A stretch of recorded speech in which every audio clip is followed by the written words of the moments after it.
Listen, let's talk about it. I want to talk about it. What is it? I feel like it's the thing we need to talk about. Self-care. The term self-care gets thrown around a lot these days, and it's not always clear what the fuck we're talking about. For me, self-care is like laundry. If you don't do it for long enough, or on the regular, everything stinks. But on the other hand, if you do it right, not only does it make everything better, it can even make the most delicate things last a whole lot longer. When I think about self-care for myself, I think about this Latin phrase my mom always told me. Sine qua non. Without this, nothing. Welcome to Self-Care Sunday.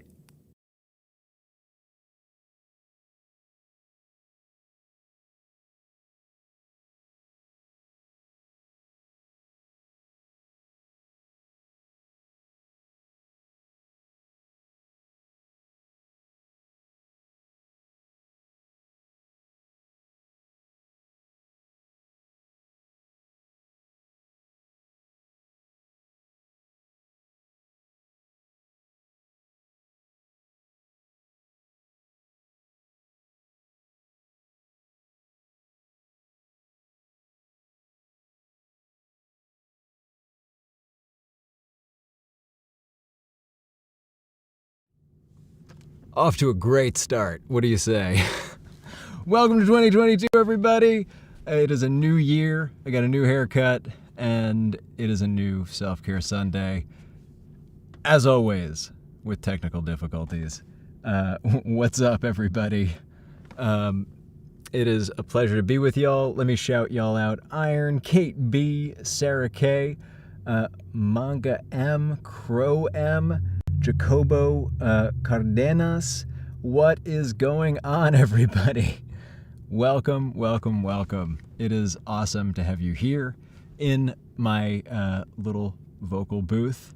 It is a little bit less hot than it has previously been, for I have installed some ventilation, but I am going to leave the door open and probably need to grab some water in a little bit, but just a pleasure to be with y'all. Happy New Year. Let us know in the chat where you are tuning in from, what you are doing for your self-care this week, this month, this year. Any goals you have, resolutions you have, what your sine qua non is without this nothing. And yeah, I don't know. Cactus Juice. Pleasure to have you here. Welcome for the first time. How's it going? Rebecca Allen, thank you very much. I am a fan. I honestly have been kind of dreaming about doing this for years, but was a little bit attached to my long hair for a number of reasons, but I feel really good. It's a bit cold, but that is why I've invested in some hats, which I do not need right now for this is a sweaty booth. All right, folks, we have a number of things. That's awesome. Thank you, Benjamin Theodore. From one shaved head person to another. Cheers. So yeah, we have a number of things that I was thinking we would do today, including, as always, a mindful moment somewhere halfway through the show. I am going to definitely take some suggestions for a potential new thing that I've been wanting to do. Last year, I spent a lot of time sort of working on audiobooks and sort of doing some test reads for audiobooks. I'd be interested in some suggestions from the chat for Wikipedia pages. Just let me know if there's anything interesting, historical, strange, or mysterious that is, I don't know if you can share links, but just search terms would be good. I'd be interested. And let's see here. As always, we will also be featuring our favorite resident floofball Merlin. This is CatCam right over. Was it there? Is it there? It's there. It's there. That's the orientation. So I want to go this way. We got Merlin, and we've got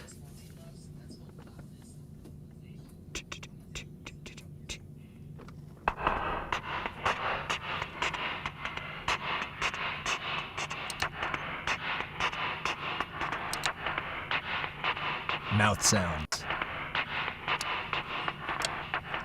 The only place on the internet where mouth sounds aren't just gross.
Try that bass line again. Weak sauce.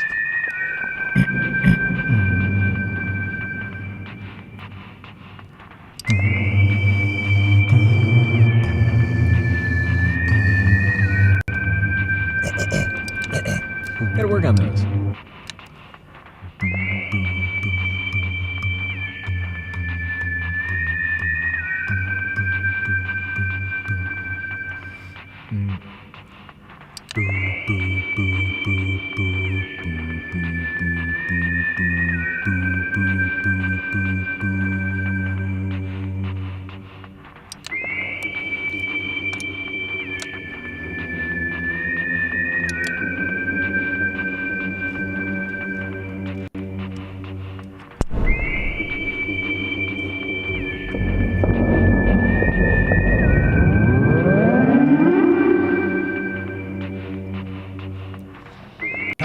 Self-Care Sunday. Welcome. To a brand. It's a pleasure to have you here. Please take care of yourself this year. We are going to go on an adventure into What is mindfulness? I believe that there is how do we put this? In the word Sage outline. Malarkey. on the internet and our culture about what it means to be mindful and to meditate. If you followed Focus AF last year, that was a daily show that I put out. One meditation a day For an entire year, and it is, I guess, still available. I'm gonna maybe be updating that feed soon at Focus.af. But yes, I read daily meditations by none other than G. Krishnamurti, a interesting historical character. Maybe the most like Harry Potter I've ever met. I haven't met dead for years, but he was abducted from a beach. at the age of, I want to say. by a cult leader who decided he was the vessel for their world Teacher was brought to England from India and taught all sorts of meditation techniques and spirituality. And eventually, I think when he turned about maybe 29, somewhere there, 27, 29, he decided that it was all bullshit and brought down the organization. And ended up fulfilling the prophecy of becoming a world teacher by traveling around the world and instructing people on the nature of freedom and how to sort of be free of all authority. And so I fell in love with some of his tapes and meditations and found his book, The Book of Life, Daily Meditations by Jerry Marty, published by Harper, and got permission from the publisher, thanks to Corey at the Krishnamurti Foundation, to read that sucker page by page. And that has been an interesting window for me into a new definition of this whole thing.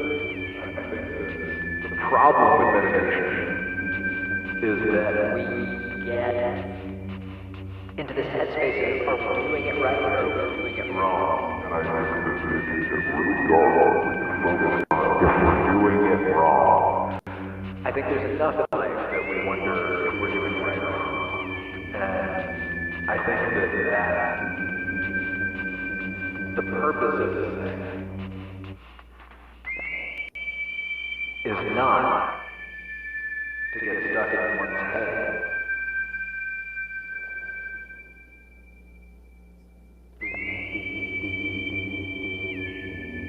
It's to get out of it. So in this next segment, we're going to take a mindful moment. But rather than call it meditation, let's sort of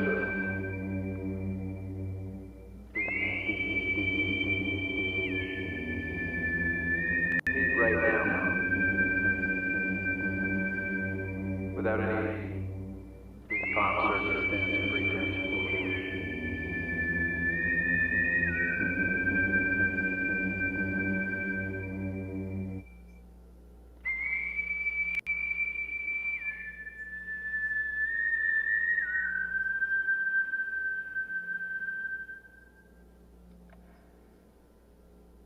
Goodbye, Brad.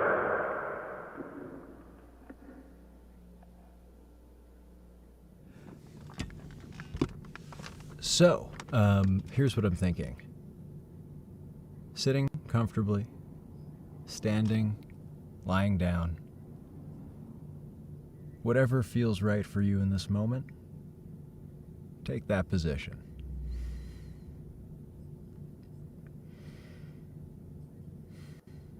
The game for the next 5-10 minutes is going to be to simply connect with your physical sensations in your body.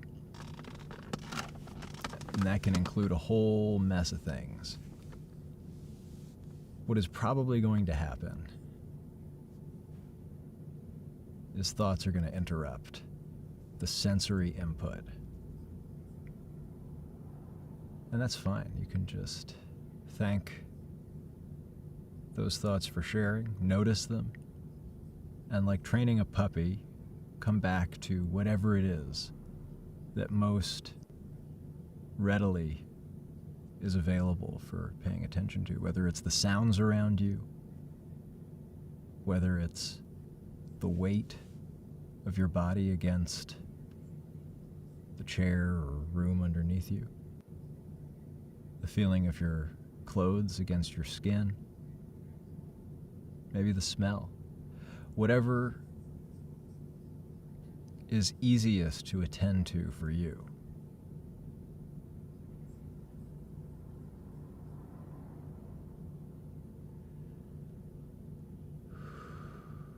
Start with a couple of deep breaths. Breathing in through the nose and out through the mouth.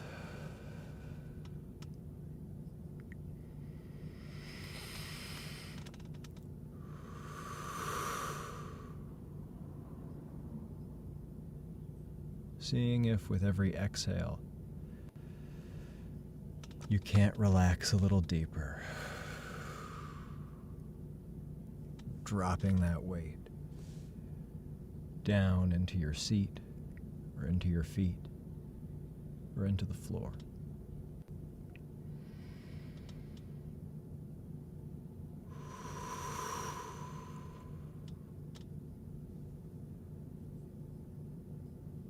And if this feels like a challenge, it's not a problem. For the next 5 minutes, you can't do anything wrong, because you're not really trying to do anything.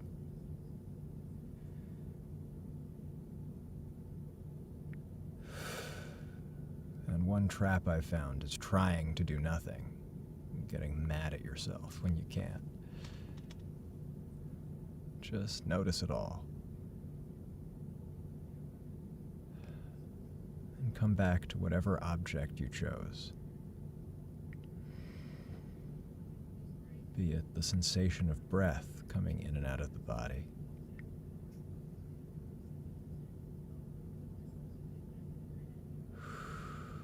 relaxing deeper with every exhale.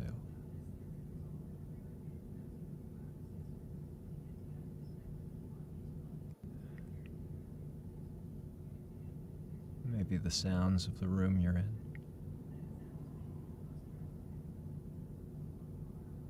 The close ones and the faraway ones.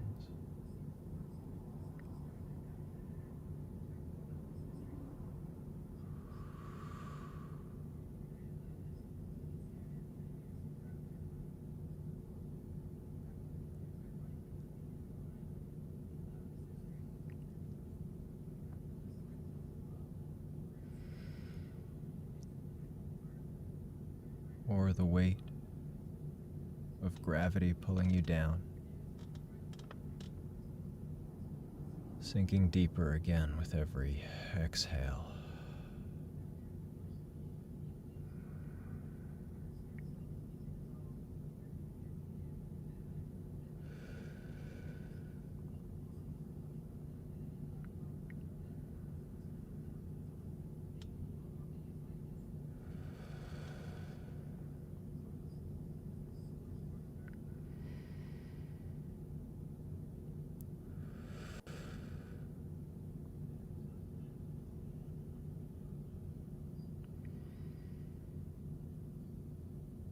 Breathing in and out. Dropping down with every exhale.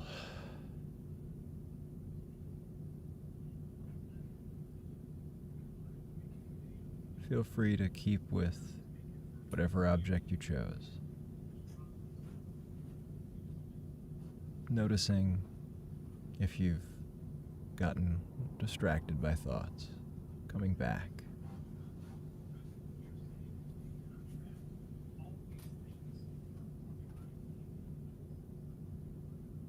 And if you'd like, you can join me in a body scan.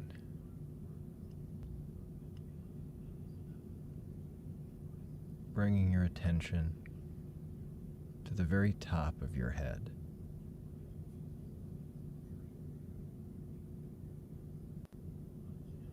Noticing wherever there's tension or tightness in your forehead, the back of your head, around your ears and temples, your eyebrows and eye sockets.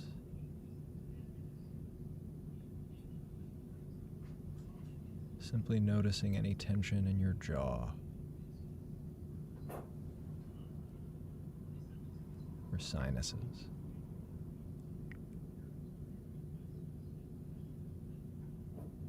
And as you notice this tension, see if you can notice how it changes as you observe it, if it even does. Scanning down through your neck, noting any tension and any softening.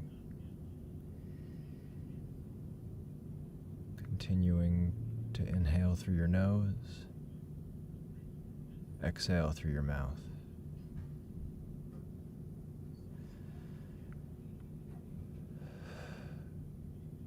Scanning down through the solar plexus and the chest, down through the shoulders and the upper back.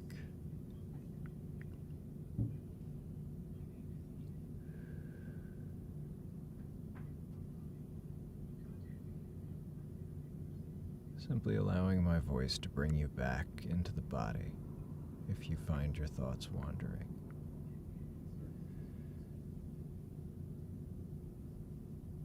Continuing to scan down the spine, down the tops of the arms, through your torso to your belly button, down your arms, through your elbows, through your abdomen and forearms, stopping to notice any tightness,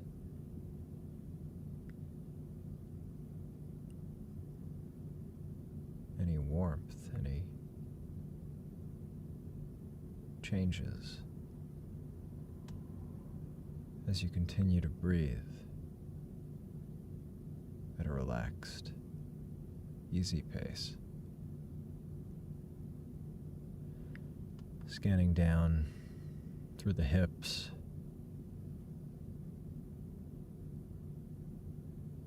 through your butt, scanning down both legs, your quads and hamstrings, down through the knees,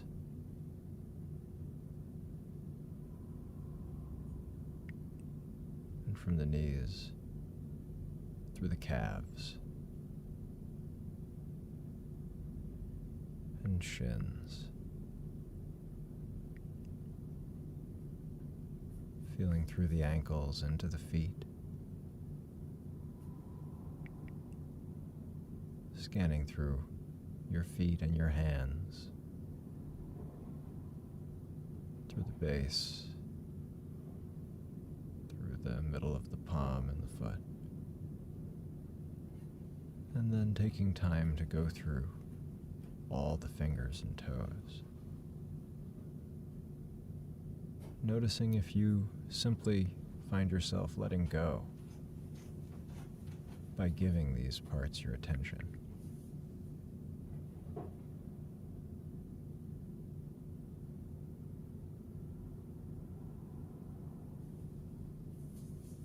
Continuing to breathe in through the nose and out through the mouth.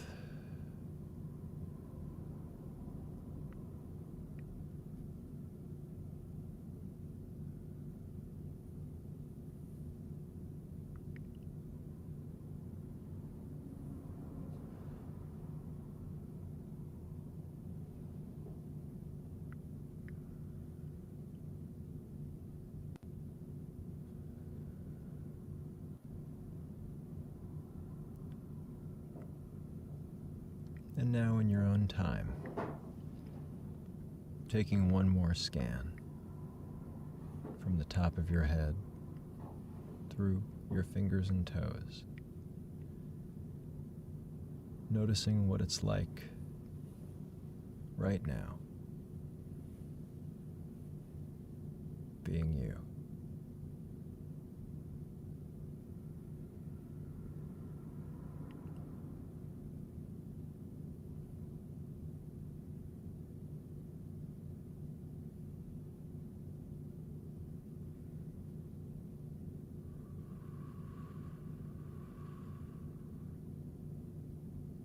Continuing to breathe in through the nose,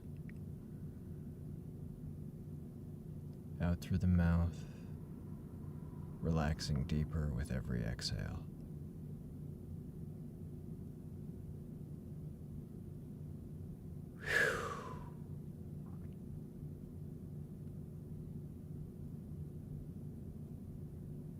And whenever you're ready, can begin to flutter your eyes open, letting the light back in.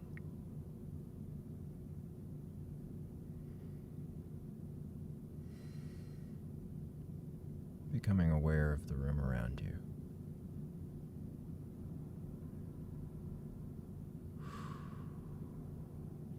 And if it feels right, you can take a stretch.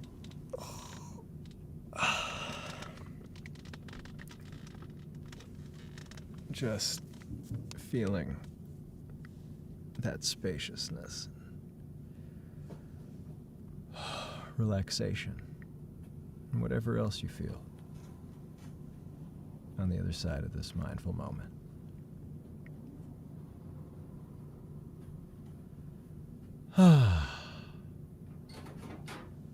Thank you all for joining me for this.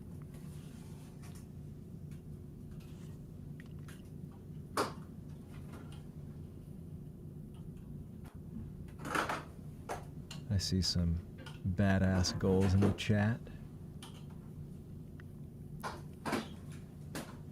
We got Twisted Taffy in Michigan, finishing packing. Wow, you're closing your house on Tuesday. Congratulations. Enjoy that new place. Bro, M is gonna hydrate or dihydrate, or maybe that was me. Regardless. Well, I have a goal to hydrate or dihydrate. Burger has a resolution to graduate high school with straight A's. That's pretty badass. And just hope if you fall a little short, you have equal amount of compassion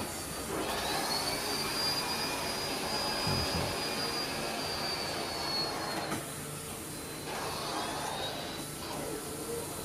Charlottesville region, we've got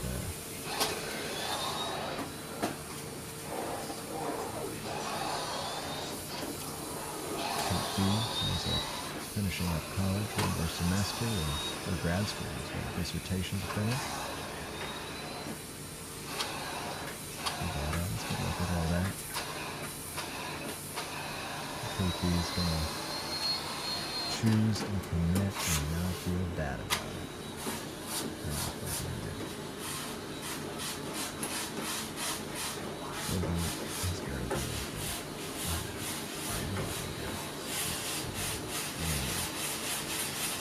Artemis Peters. Trying to meditate in it. Good luck. The archive for Focus AF is available for those daily meditations. More is at www.focus.af.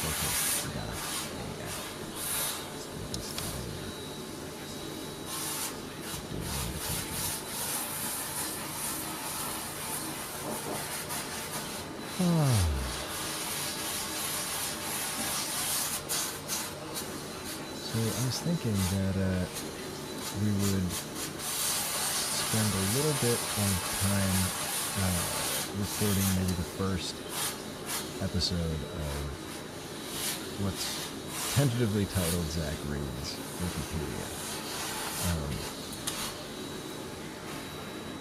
I'm curious if there are any suggestions from the chat, if there's anything that you are interested in my reading.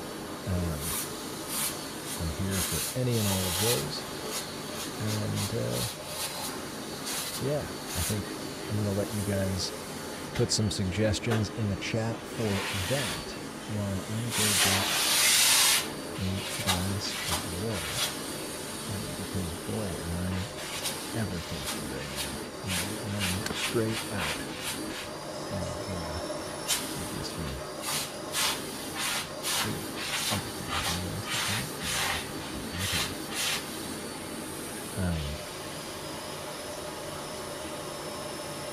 Oh, hard to hear with a little background noise.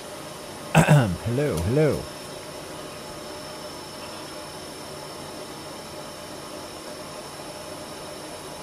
Huh, that's weird. There's a vacuum.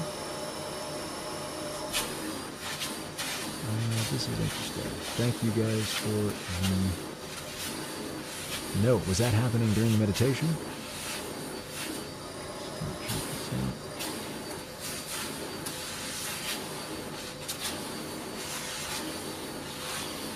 I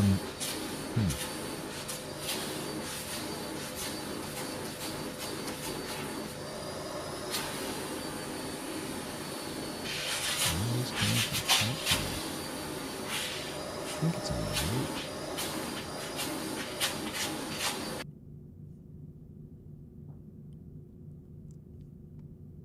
Is that better?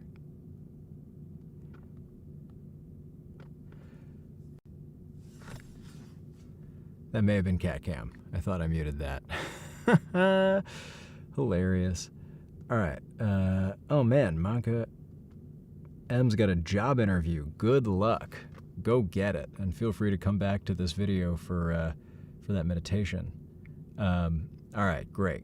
This sounds like we are solved on the phantom buzzing. Okay. I was just saying I'm gonna go get some more water. I'll be right back. And so yeah, please suggestions for Zach Reed's Wikipedia down below in the chat, and I'll be right back with a glass of water. All right. Whew. Okay.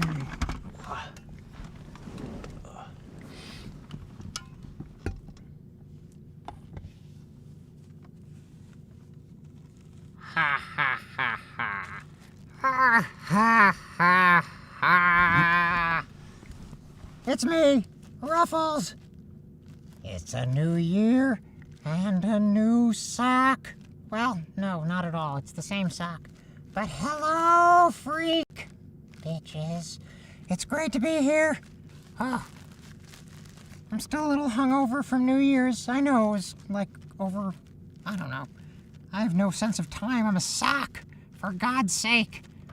Okay, before he comes back, now is the time to ask me all your questions. Oh, where is even the camera here? Okay, there we go. Haha, I've missed you too, everybody.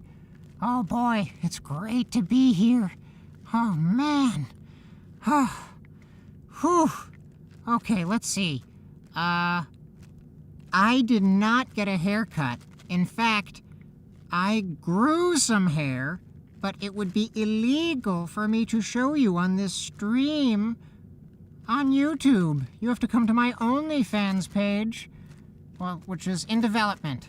Patent pending. No stealing. Let's see.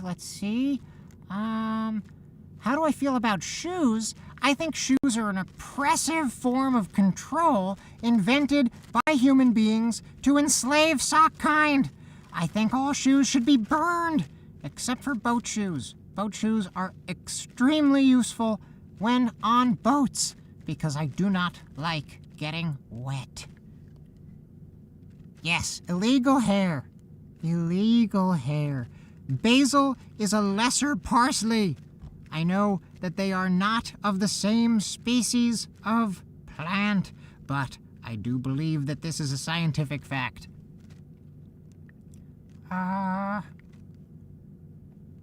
Highly illegal, yes. The most illegal! Okay. Quickly, he's gonna go soon. What are your thoughts on Socko from Inside? I do not know what Socko from Inside is, but I think my only thought would be that it is delicious. Because anything sock-ish must be delicious. In not a literal sense, because if you eat socks, you are a monster. We are a rare breed, us fabric-based beings, and frankly, I think that we don't get enough credit for what we put up with. We are delicious in sort of a metaphorical sense. Okay, here we go. On the subject of herbs, we are looking at thyme.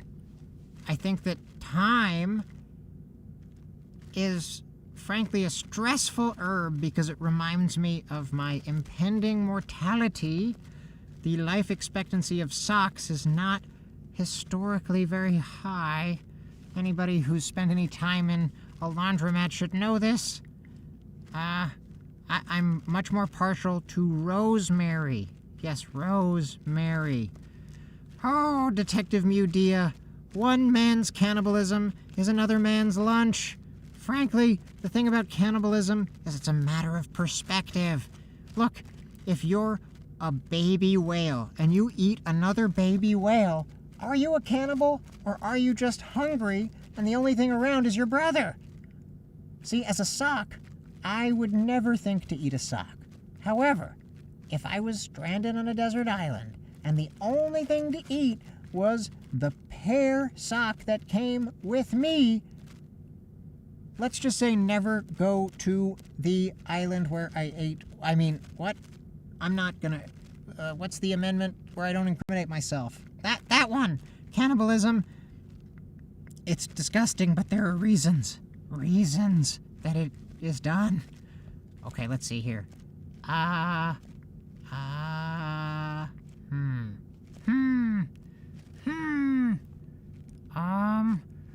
don't know what a Bo Burnham is, but I do know that snakes are the superior reptile when it comes to lizards and, let's see here, other kinds of reptiles.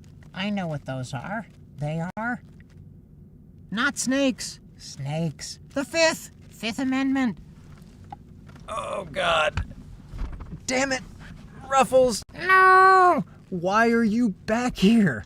Oh God, gotta go. Jesus. Ever since he got back from outer space last year, he's been a huge pain in the ass. Not the best roommate. Jeez, I hope he didn't say anything too offensive. God, well, now that I have some more water. Oh my God, what a monster.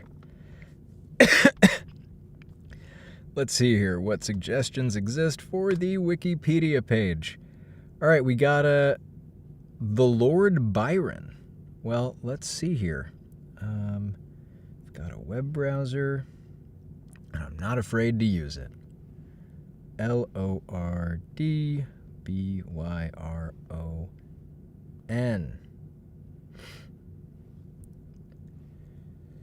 Whew. I wish I had the budget to send Ruffles back to space. That's Sokka. Merlin is on the move? Oh boy. Oh, sweet baby. Sweet baby loaf. Okay, let's see here. All right, Lord Byron.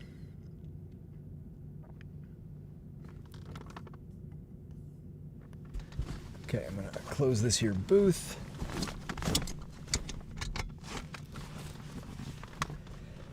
And start a voice recording.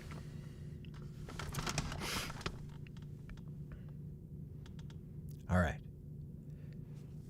Here goes nothing.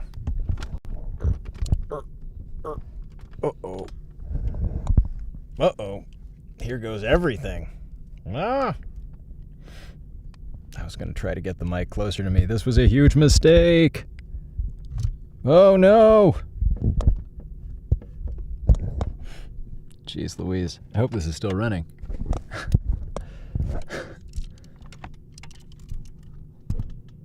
All right, let's see here, everybody. How we doing? Just a little off kilter. All right, that ought to do it.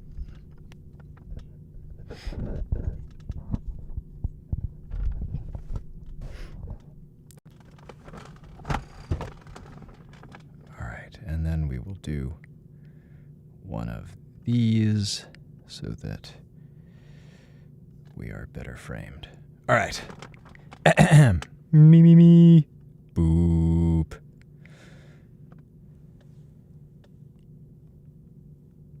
Lord Byron. George Gordon Byron, sixth Baron Byron, born the 22nd of January, 1788 to the 19th, died the 19th of April, 1824, simply known as Lord Byron, simply known as Lord Byron, was an English poet and peer. One of the leading figures of the Romantic movement, Byron is regarded as one of the greatest English poets. He remains widely read and influential. Among his best-known works are the lengthy narrative poems Don Juan and Childe Harold's Pilgrimage. Many of his shorter lyrics in Hebrew melodies also became popular. Handsome-looking fellow. I do not have the means of screen sharing, but I will invite you to Google this yourself. All right, skipping down to the body of the post. He traveled extensively across Europe, especially in Italy, where he lived for 7 years in the cities of Venice, Ravenna, and Pisa. During his stay in Italy, he frequently visited his friend and fellow poet Percy Bysshe Shelley. Later in life, Byron joined the Greek War of Independence, fighting the Ottoman Empire, and died leading a campaign during that war, for which Greeks revere him as a folk hero. He died in 1824 at the age of 36 from a fever contracted after the first and second siege of Missolonghi. I hope I said that right. His only marital child, Ada Lovelace. Oh, cool. His only marital child, Ada Lovelace, is regarded as a foundational figure in the field of computer programming based on her notes for Charles Babbage's analytical engine. Byron's extramarital children include Allegra Byron, who died in childhood, and possibly Elizabeth Medora Ley, daughter of his half-sister, Augusta Ley. That's some Cersei Lannister shit. Okay. We can go deeper here. I am interested about that Ada Lovelace. I am just like so enamored with that history, especially given the Lovelace character from Wolf 359, which, if you haven't joined us yet, over at Wolf 359 on YouTube, which unfortunately we haven't yet qualified for the private URL, but if you go to wolf359.fm/re-listen, it'll take you to a play. Nope, that's not right. What is that? Listen back?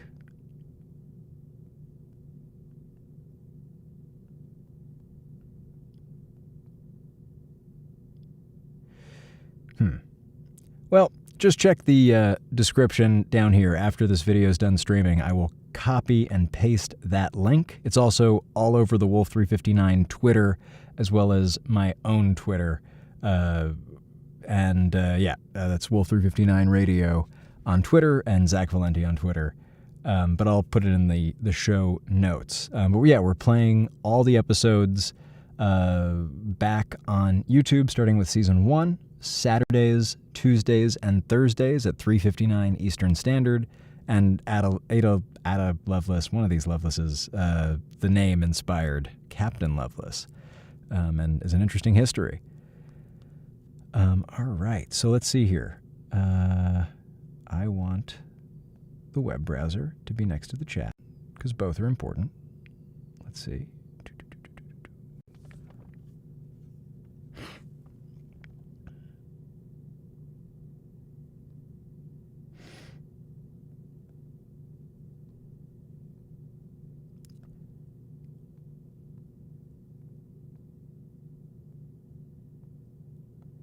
Oh boy. Oh, there we go. Okay, Lord Byron. So let's see here. I'm interested in his family and early life.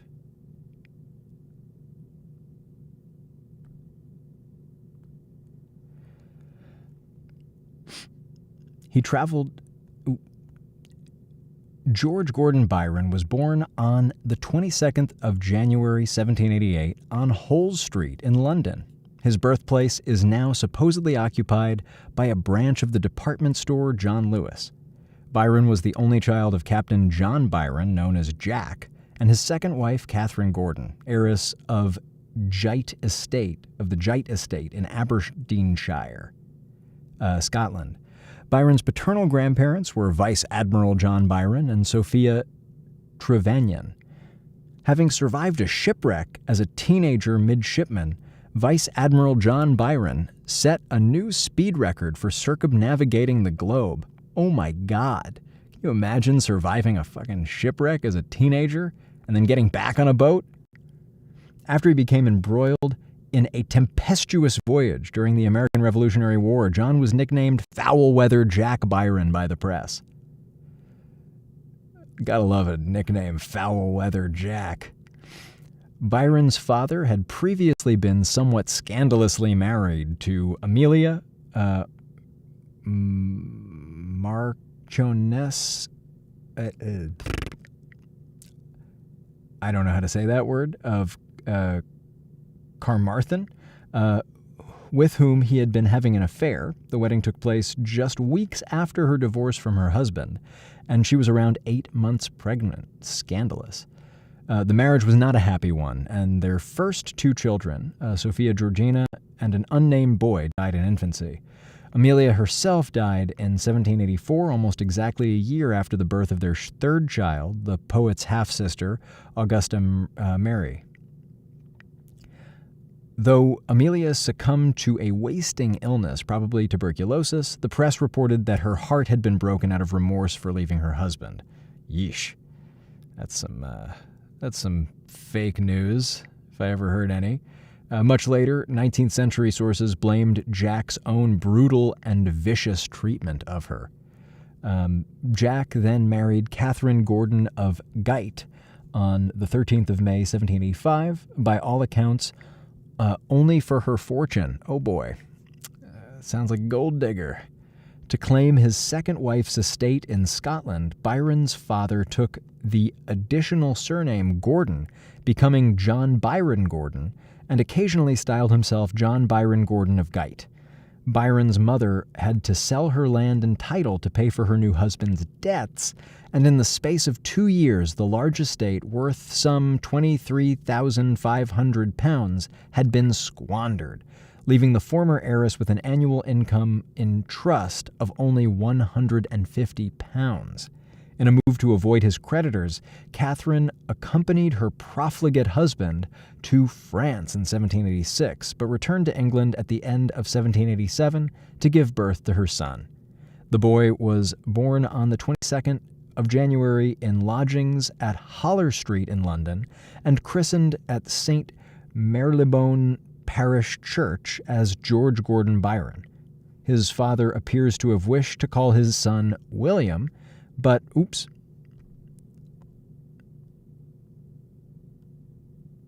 Click through to James Scotland, which I didn't want to. James I of Scotland. His father appeared to wish to call him William, but as her husband remained absent, his mother named him after her own father, George Gordon of Gite, who was a descendant of James I of Scotland and died by suicide in 1779. Yeesh. Catherine moved back to Aberdeenshire in 1790, where Byron spent his childhood. His father soon joined them in their lodgings in Queen Street, but the couple quickly separated. Catherine regularly experienced mood swings and bouts of melancholy, which could only be partly explained by her husband's continually borrowing money from her. As a result, she fell even further into debt to support his demands. It was one of these importunate loans that allowed him to travel to Valenciennes, France, where he died of a long and suffering illness, probably tuberculosis, in 1791. Welcome to the history of everybody dies of tuberculosis. When Byron's great uncle, welcome back, Burger,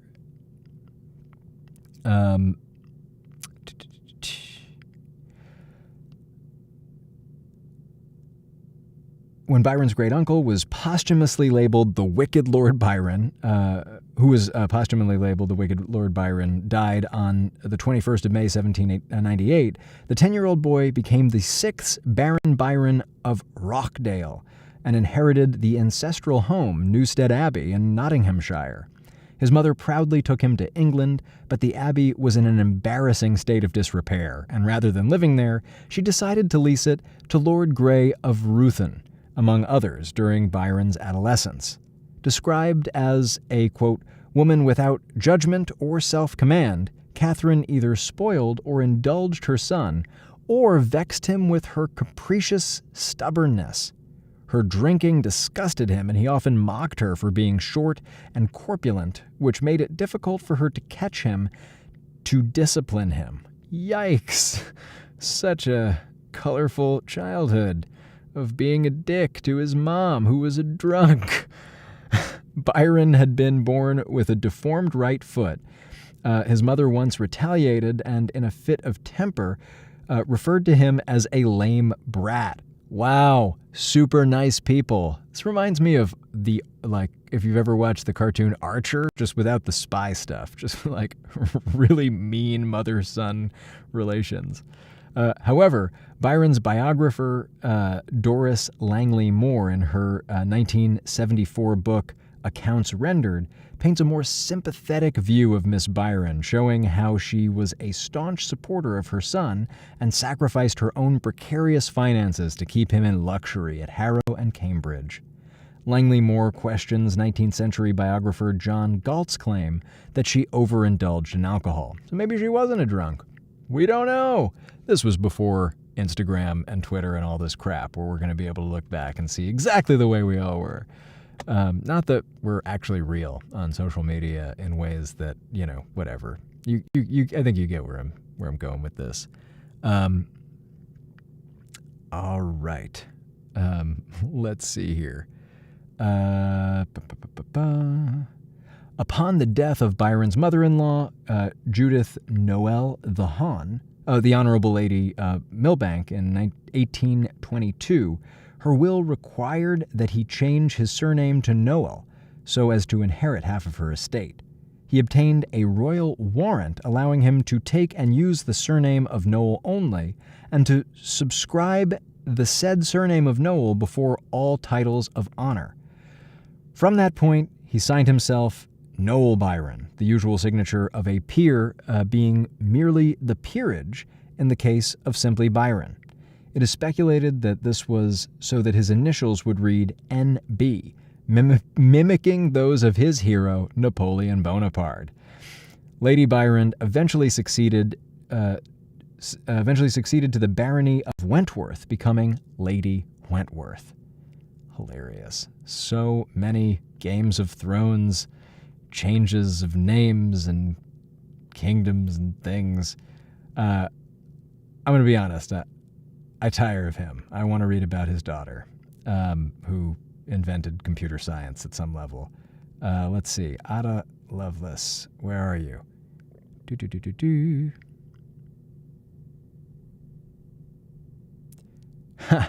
Hey, I'm glad that the reading is relaxing, because the shit is totally fucking whack.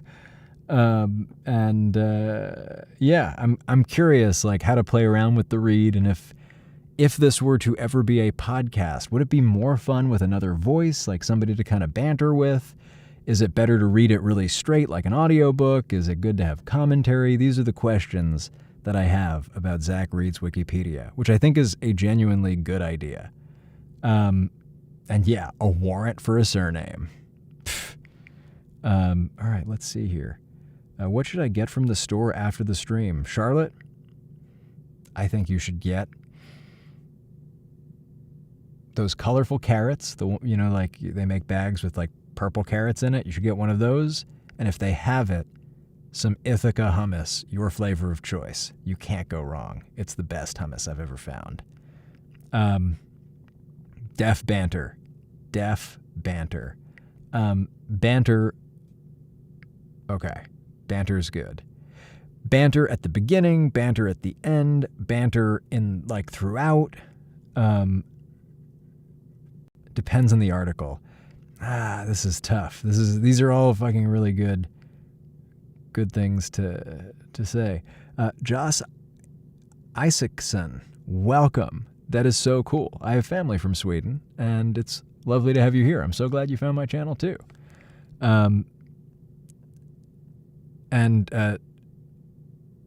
Yeah, Charlotte, if you're going to the fireworks store, you should just get one of everything.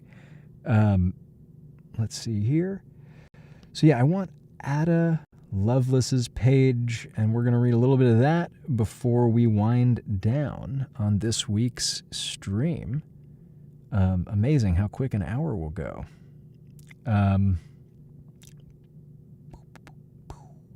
Okay, how do we pronounce Augusta Ada Lovelace? Ada Lovelace? I'm kind of interested in that. Yeah, I agree. Wikipedia can be kind of dry. Sarah K. And Crow, I like that idea of like you do a paragraph and then some banter. Co-host would be good. Baby Genius's podcast does a Wiki of the Week section. That's a similar thing. That's brilliant. I'm screenshotting that shit to check that out later. Cool.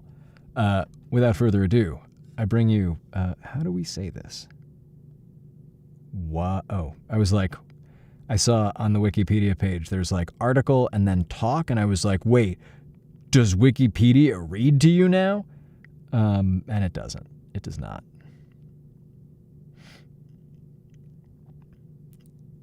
Ada is, thank you, Jas. Am I saying Jas right? Okay, Augusta Ada King, Countess of Lovelace. Could be Lovelace, I'm not sure. All the fucking pronunciation checks are super great.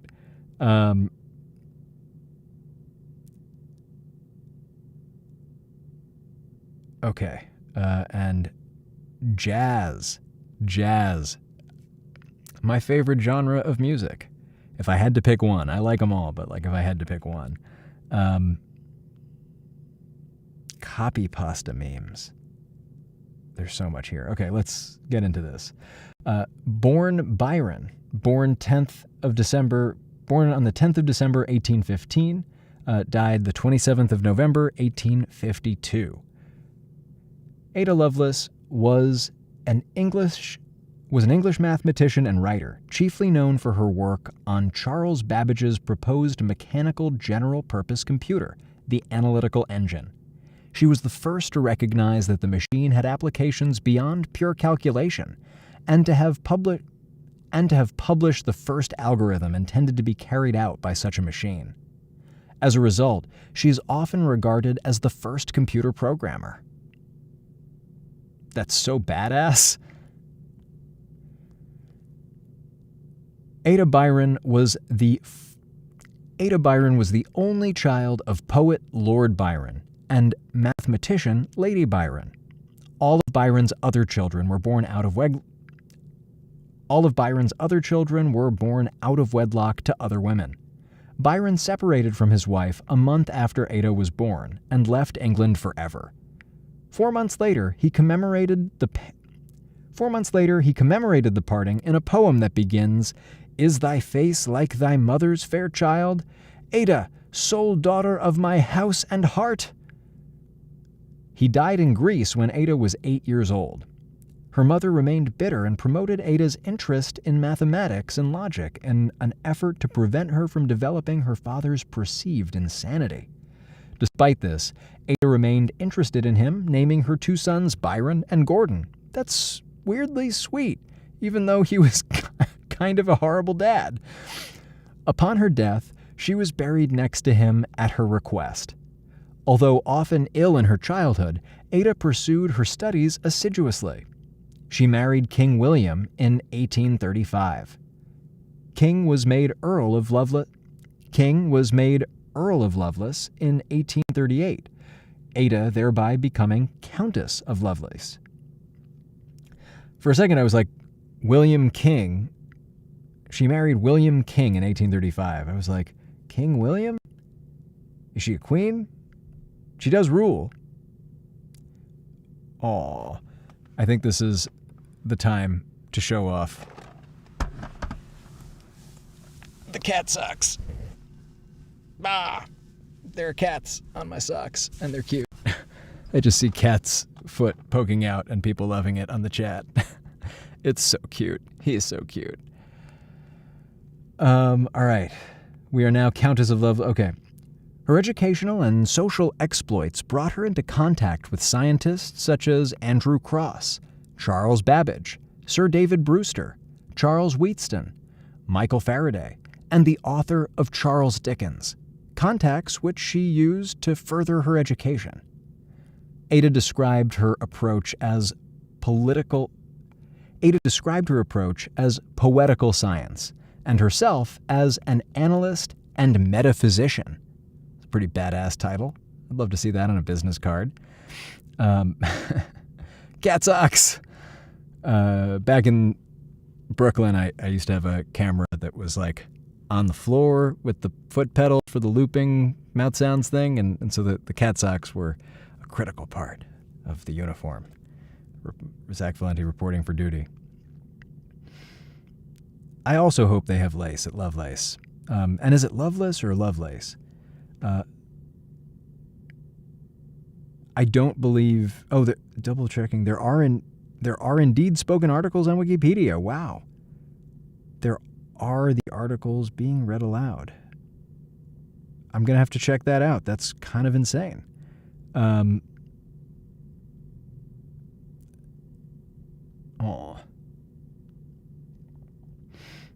Okay. When she was a teenager, 18, her mathematical talents led her to a long working relationship and friendship with fellow British mathematician Charles Babbage, who is known as the father of computers. She was in particular interested in Babbage's work on the analytical engine. Lovelace first met him in June 1833 through their mutual friend and her private tutor, Mary Somerville. Between 1842 and 1843, Ada translated an article by Italian military engineer Luigi Menabre about the analytical engine, supplementing it with an elaborate set of notes simply called Notes. Lovelace's notes are important. Lovelace's notes are important in the early history of computers, containing what many consider to be the first computer program. That is, an algorithm designed to be carried out by a machine. Other historians reject this perspective and point out that Babbage's personal notes from the years 1836 to 1837 contain the first programs for the engine. She also developed a vision of the capability of computers to go beyond mere calculating or number crunching, while many others, including Babbage himself, focused only on those capabilities.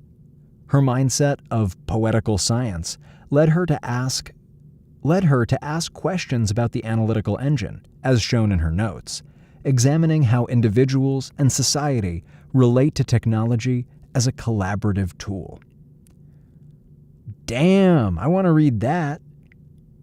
Where can we read her notes? She died of uterine cancer in 1852 at the age of 36, the same age at which her father died. Spoopy. Oh, bye, Chloe. I unfortunately have run out of time today, but I guess stay tuned, because I want to read Ada Lovelace's... Oh! Yeah, there goes Kat. Well, folks, let's see here. Let me just do one of these.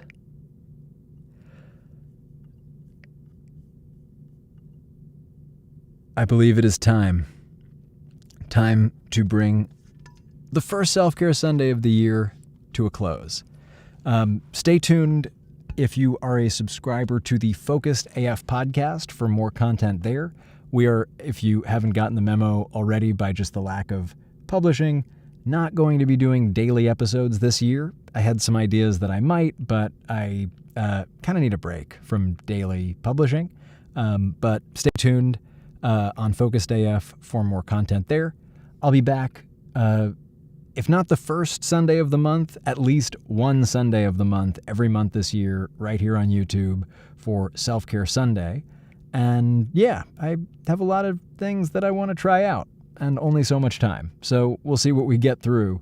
But this is a really awesome space to just try new things and hang out with y'all and get to see y'all hanging out with each other, which is just such a gosh darn joy. So yeah, I think on the way out, we have time for one more.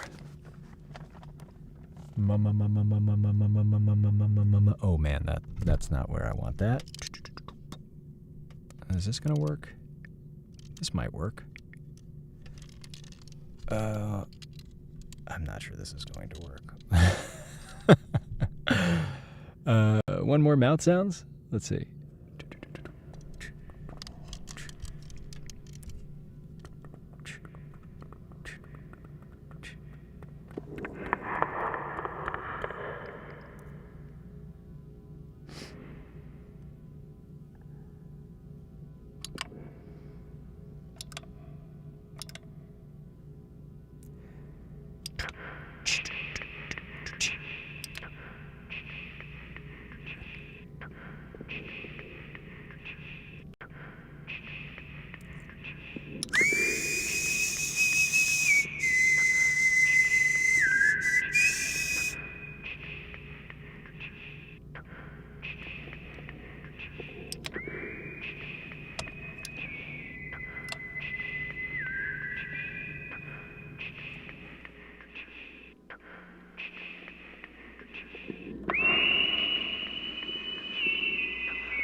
This is what we call a circuit bent microphone.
That's twitter.com.